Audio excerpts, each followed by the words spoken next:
Hello दोस्तों, स्वागत है आपका सुपरफास्ट कोचिंग सेंटर के यूट्यूब चैनल पर।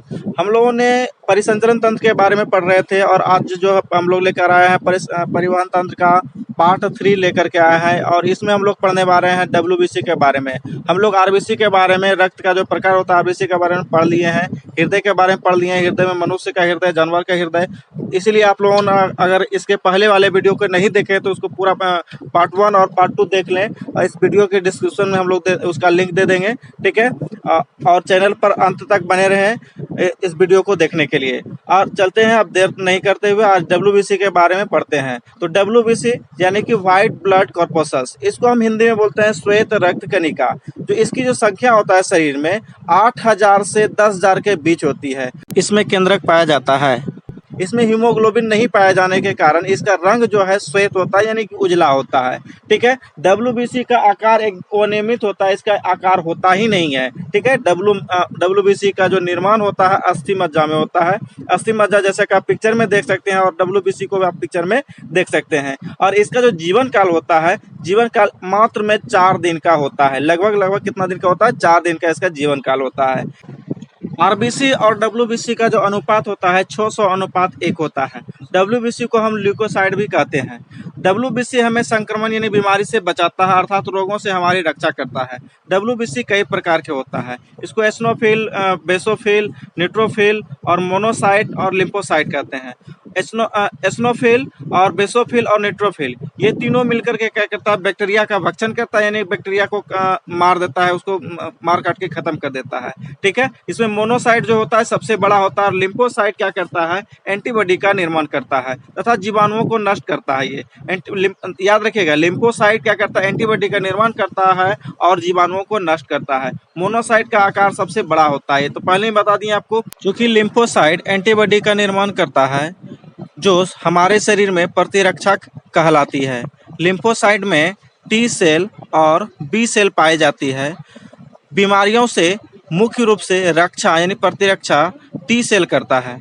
एचआईवी यानी एड्स नामक बीमारी में टी सेल नष्ट हो जाने के कारण आदमी को एचआईवी यानी एड्स हो जाता है। प्लेटलेट्स यानी बिम्बाणु, जिसे हिंदी में बिम्बाणु कहते हैं, इसे थ्रोम्बोसाइट भी कहते हैं। यह रक्त को थक्का बनाने में मदद करता है, अर्थात यह रक्त के बहाव को रोकता है। यह रंगहीन होता है, अर्थात इसका कोई कलर नहीं होता है। इसका जीवन काल 4 से 5 दिन होता है। प्रति घन मीटर में इसकी संख्या जो होती है 2 से 3 लाख होती है। जब कभी भी किसी व्यक्ति को डेंगू बीमारी हो जाता है तो इसकी संख्या घटकर 80,000 से भी कम हो जाता है और आदमी को लगता है कि अब हम गिर जाएंगे। उसमें खड़ा होने की क्षमता नहीं रहता है और उसके शरीर में ज़्यादा से ज़्यादा कमजोरी होने लगता है। अब हम लोग रक्त के कार्य को पढ़ेंगे। रक्त पचे भोज्य पदार्थ का परिवहन करता है, यानी कि जो हमारे शरीर में भोजन लेते हैं हम लोग, वो जो पच जाता है, पचे हुए भोज्य पदार्थ को एक जगह से दूसरी जगह शरीर के अनेक हिस्सों तक पहुंचाने के लिए रक्त खून में वो मिल जाता है और एक जगह से दूसरी जगह तक जाता है।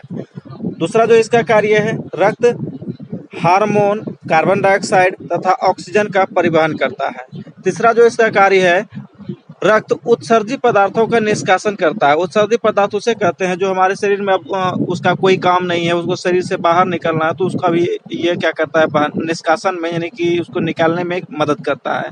जो इसका अगला काम है, रक्त तापमान को नियंत्रित करता है। तापमान का नियंत्रण मतलब क्या होता है? हम लोगों के शरीर में ब्लड जो है एक प्रेशर के साथ बहता है ना, समान प्रेशर के साथ बहता है। यही समान प्रेशर के कारण हमारा शरीर का जो तापमान है नियत रहता है, यानी समान रहता है, कभी घटता बढ़ता नहीं है।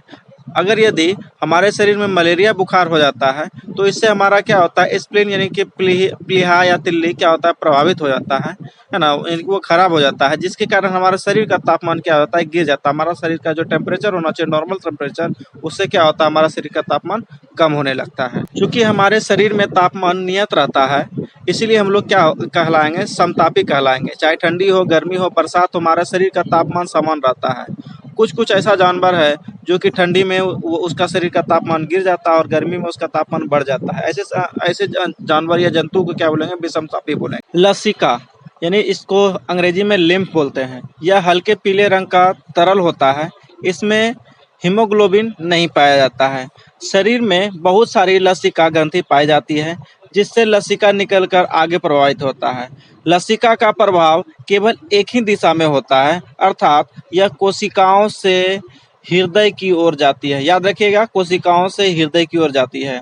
लसिका शरीर को संक्रमण से बचाती है तथा शरीर में अतिरिक्त जल को अवशोषित कर लेता है।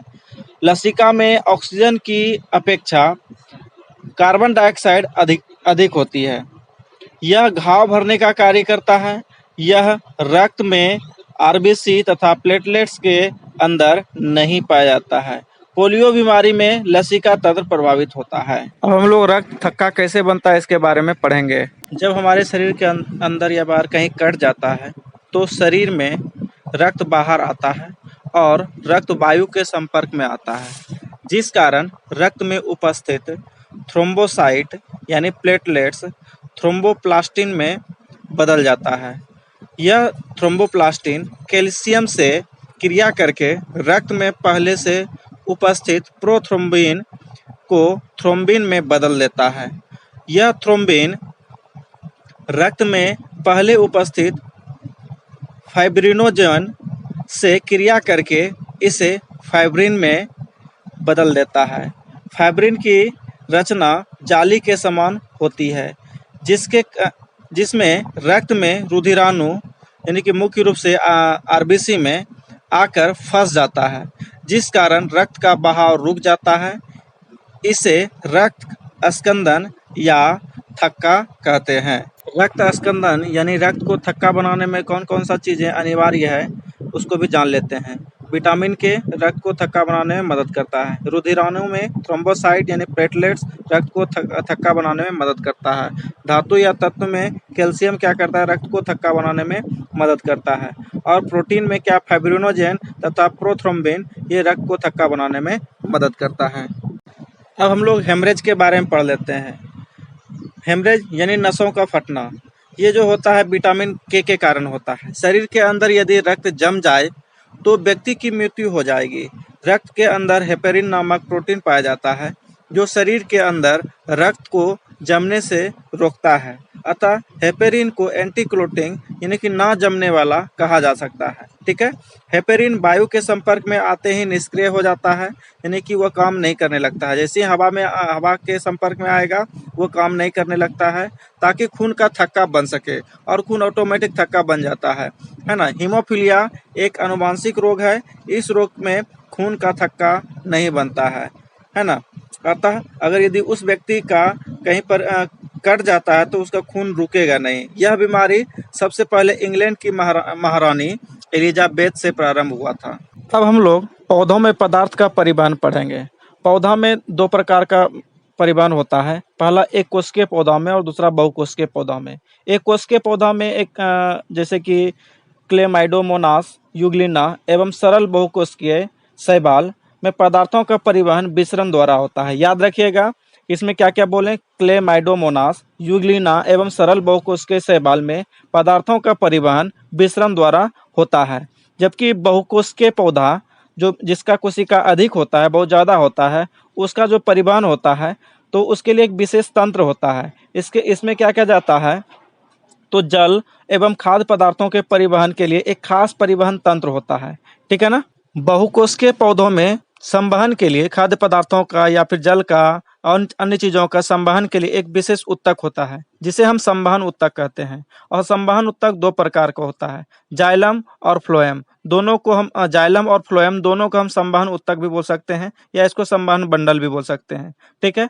तो देखिए, जाइलम का क्या काम है और फ्लोएम का क्या काम है। जाइलम खनिज लवण, जाइलम जो है खनिज लवण और जल, क्या बोले, जाइलम खनिज लवण और जल जड़ से पत्ती तक पहुंचाता है।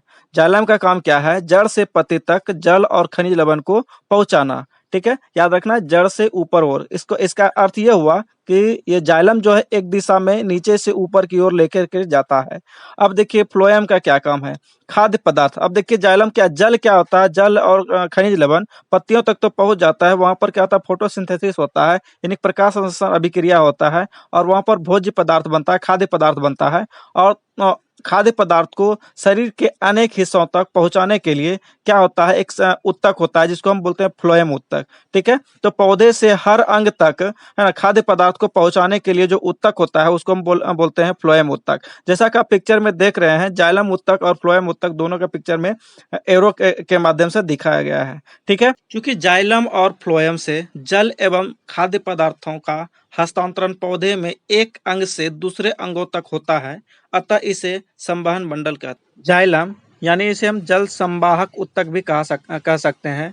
इसको हम अंग्रेजी में वाटर कंडक्टिंग टिश्यू भी कहते हैं। ठीक है, ये जो है ना दो प्रकार का इसमें वेसल्स का काम करता है। पहला है वाहिकाएं और दूसरा है वाहिनिकाएं। ठीक है, ये जो वाहिका है और वाहिनिकाएं हैं, ये दोनों का काम है खनिज लवण का स्थानांतरण करना। स्थानांतरण करना मतलब कि एक जगह से दूसरी जगह तक लेकर के जाना। वाहिकाएं क्या होती है कि लंबी नलिका की तरह बेलनाकार होती है। वाहिकाएं कैसी होती है? लंबी नलिका की तरह बेलनाकार होती है, जबकि वाहिनिकाएं इसकी कोशिका लंबी एवं नलिकाकार होती और दोनों शीर्ष पर पतली होती है, और ये प्रायः नग्न बीजी में पाया जाता है। फ्लोएम में केवल चलनी नलिकाएं पाई जाती है। पौधे के हरे भागों में निर्मित भोज्य पदार्थों का दूसरे भागों तक लेकर के जाना चलनी नलिका का काम।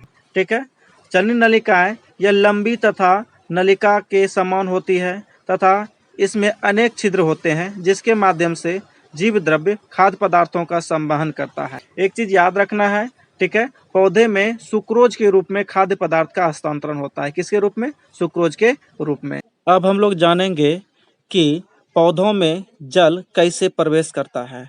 कोशिका में कोशिका रस का प्रसारण दाब भूमि जल के दाब से अधिक होने से जल विसरण द्वारा मूल रोम की कोशिका में प्रवेश कर जाता है, जैसा कि आप पिक्चर में देख रहे हैं।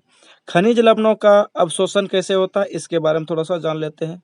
परासरण द्वारा मूल रोम केवल जल का अवशोषण करता है, परंतु खनिज लवणों का अवशोषण आयन के रूप में करता है।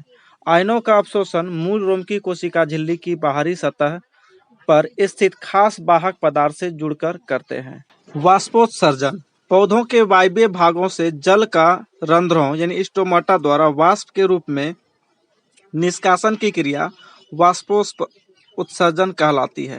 अलग अलग पौधों में वाष्पोत्सर्जन की दर अलग अलग होती है, यानी कि वाष्प का जो उत्सर्जन होता है, यानी कि हवा के साथ में जो जल जो बाहर जाता है पौधों में, तो हर एक पौधे में अलग अलग होता है। जाइलम और फ्लोएम में अंतर। जाइलम की कोशिका मृत होती है जबकि फ्लोएम की कोशिका जीवित होती है। जाइलम जल एवं घुलित खनिज का स्थानांतरण करता है, यानी एक जगह से दूसरी जगह तक लेके जाता है। याद रखना है, जल और घुलित खनिज लवण का। जबकि फ्लोएम क्या करता है? खाद्य पदार्थों का हस्तांतरण करता है। जाइलम में क्या होता है? जल एवं घुलित खनिज लवणों का बहाव ऊपर की ओर होता है, केवल और केवल ऊपर की ओर होता है, लेकिन फ्लोएम में चारों तरफ होता है, ऊपर नीचे, है ना, हर तरफ होता है। आज के लिए इतना ही। अगर वीडियो अच्छा लगे तो लाइक करें और सब्सक्राइब करें।